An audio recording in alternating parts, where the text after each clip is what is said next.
effective promotion piece. You need to have something printed that the bride takes home with her. She collects that bag full of stuff. And when she gets home, she dumps it out on the kitchen table. She looks through it. She organizes it. She files it. She throws out some of it. She looks at all of it. It is important that your promotion piece stands out so that it doesn't get thrown out. Most of the things that a bride receives, 8.5 by 11, white paper, black ink. Do something different. A wedding dress, beauty, emotion, and we're going to sell it with something like this. Yes, you see, 2002, this is really old promotion piece from a store that's been gone for a long time. But I love showing this because it is so bad. I have 15 fonts on my computer, and damn it, I am using every one of them. Awful. A bridal registry. When a department store gets a bride in to register for her wedding gifts, they stand to make about $10,000 in business from that one bride's registry. So, given all that money that's at stake, this is what we're going to use as our promotion piece.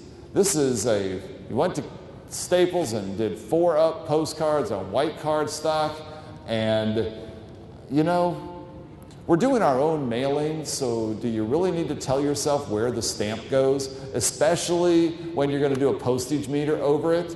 And let's see how crooked we can put the address label. And I guarantee you they stood around afterwards scratching their heads saying, you know, we tried that direct mail thing once and it does not work. Their competitor decided that, hey, if we can get this bride in here to register, we're going to make $10,000. So let's give her a bribe for coming in the form of a $25 gift card. And we're going to put that gift card inside a really nice 4-color brochure. This thing costs a whole lot more than that, but that gets 0 results. This gets lots of results. What 5-word phrase should never, ever, ever be on your promotion piece? Congratulations on your upcoming wedding. Why? Everybody does it. Do something different. Do not, your promotion pieces don't have to be super elaborate, but they have to convey the appropriate image. If you are positioned at the higher end, if you're going after higher end weddings, you better have promotion materials that look high end. If you are more brides in the middle of the budget spectrum, you don't want promotion pieces that look too high end because you're going to confuse the bride with your message. Don't stack your brochures. If there are fewer of them out on the table, the perceived value of them is greater and you avoid the grab and run bride.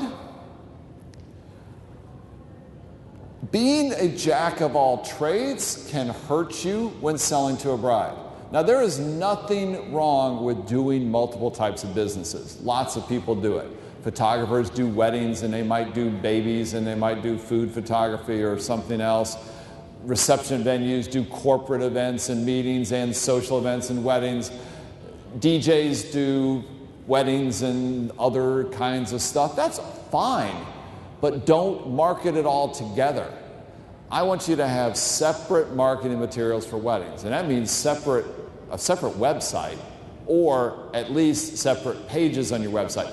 Florists are the worst at this. Florists have 90% of them are using that standard template telefloral FTD website that's all about hospitals and funerals and all these things that are not weddings.